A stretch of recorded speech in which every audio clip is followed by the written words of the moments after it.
This is Sonia here with the Sci-Fi Adventures channel, and in this video I wanted to just kind of pay tribute to my grandfather, Lou Tabaco,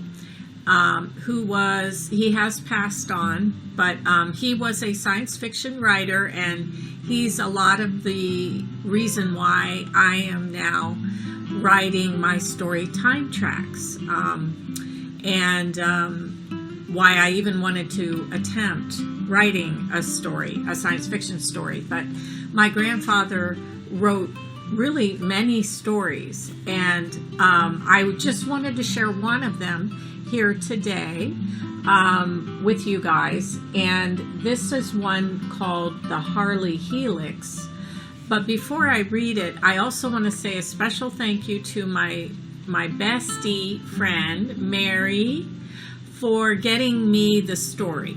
I had mentioned this to her, and she was on it so fast and made sure I had the story so that, I could share it. So thank you, Mary, for doing that. And it took me a while to get this video out, but finally, here we are. And I'm going to go ahead, and again, this is called The Harley Helix, and this is written by my grandfather, Lou Tabaco, and it is just a short story. I believe it's back in 1959, if I have my date right here. So we're going back a ways, but here we go. In 1974, Harley Lambert, quite by accident, stumbled on the EK effect.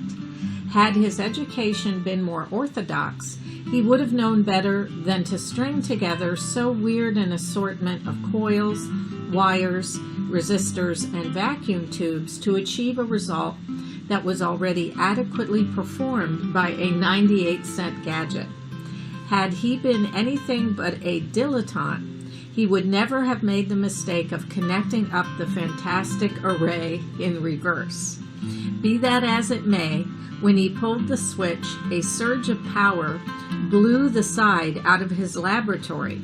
His insurance company paid promptly enough for the damage, but the adjuster for the insurance firm suggested pointedly to Harley that any further meddling with explosive mixtures of any kind would result in the cancellation of his policy. Harley, however, had a stubborn streak.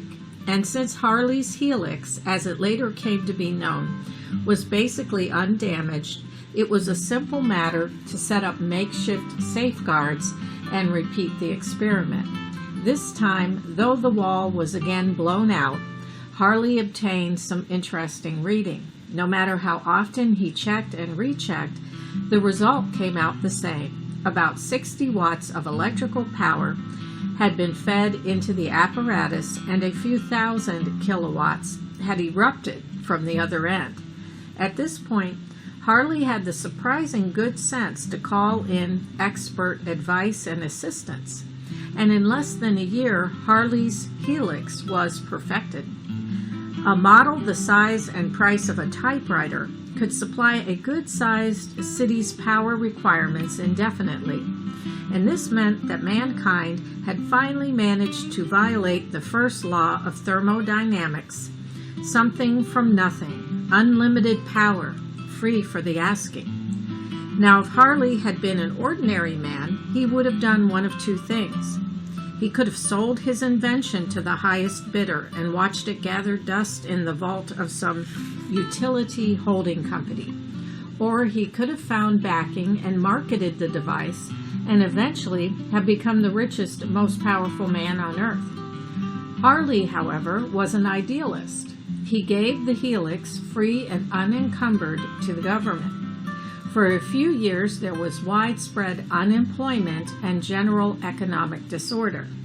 In its cumbersome way, however, the government eventually effected the changeover, with doles and subsidies and overlapping orders of innumerable commissions. And after the initial panic had passed, a golden era dawned. Now Harley really hit his stride.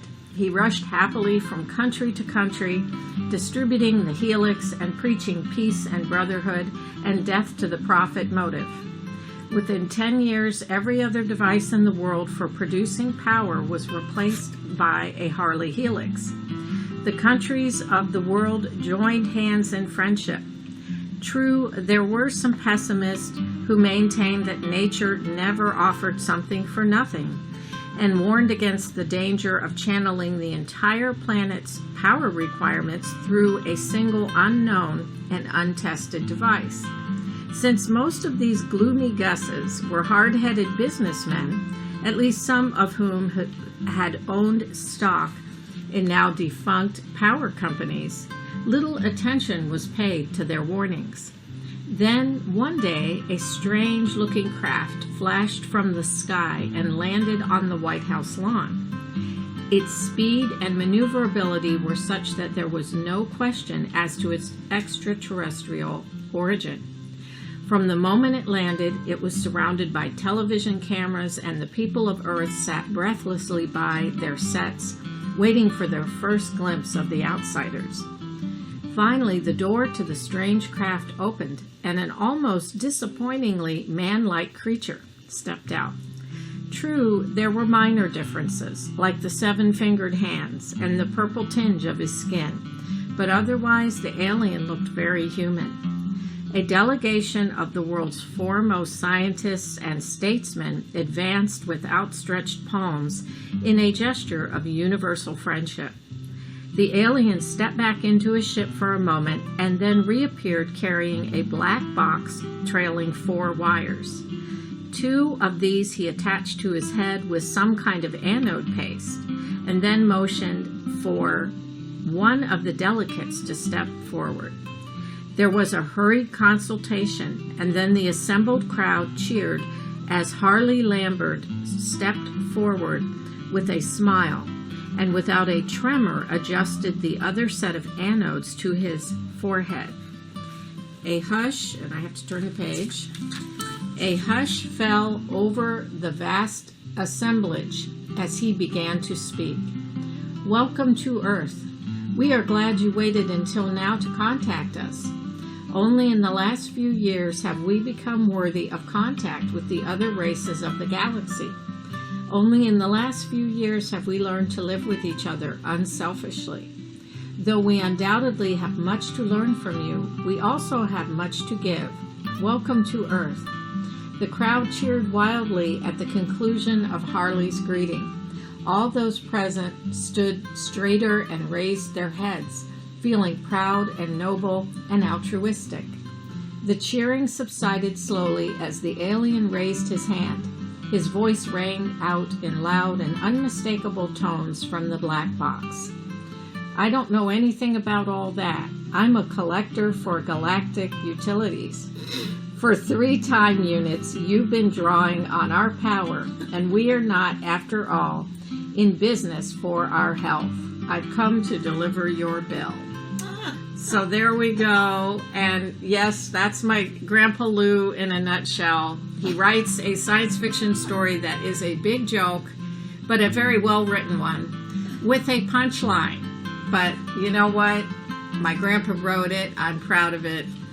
Proud of him. It's fantastic. And it's a great story. And Mom, that's Mom here, you guys. She's helping me make the video, and she's doing the sound and stuff.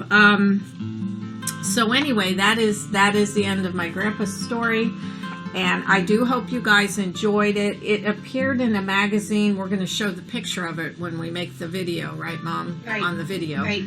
Called Fantasy and Science Fiction Magazine, I believe is the name of it. But we show a picture of it, and this came out July, I think it's 1959, and the magazine, I love this stuff, was 40 cents. Gotta love it.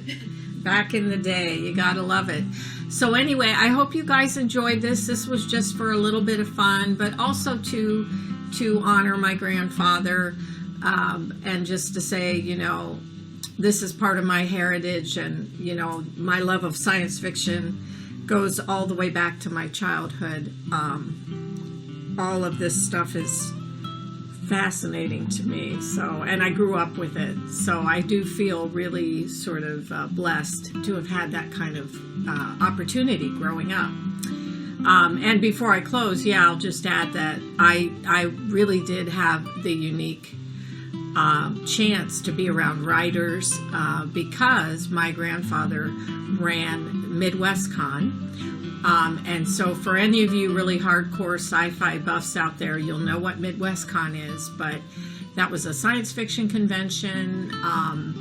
He ran it for many years. I don't know how many exactly, but that gave me, growing up, the opportunity to really hang out with a lot of writers and really sort of interesting people. So I'm grateful that I had that opportunity. So anyway, did you want to add anything, Mom, before we wrap it up? I agree, it's a fun story. Yeah, and it was really good. It is. It's totally fun. You did good. Okay, thanks, Mom. And okay, guys, well, I'll be back with more videos. I'm gonna get the second chapter of Time Tracks out with Mom's help, hopefully really soon. I've got the first chapter out here on the channel. If you haven't had a chance to hear my story Time Tracks, check that out. Hopefully you'll enjoy it. And until next time, this is Sonia with Sci-Fi Adventures, signing off for now.